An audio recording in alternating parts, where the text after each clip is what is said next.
Assalamu alaikum guys, I'm Jaman Julian from College of Aviation Technology, and today we are doing our practical on this light aircraft, and I am working on this engine.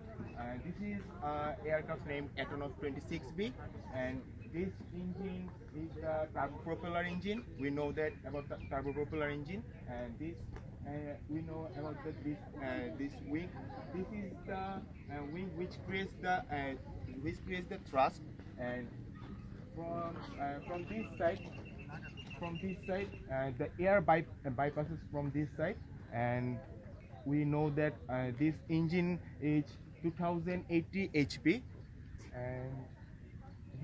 and there is the APU. We know what is the APU. APU means auxiliary power unit, and here is the APU. And from this side we can see this is the landing gear which is attached with this engine shaft, and this is what I want to tell today. And thanks Katek for making this glorious chance for me. Thank you so much.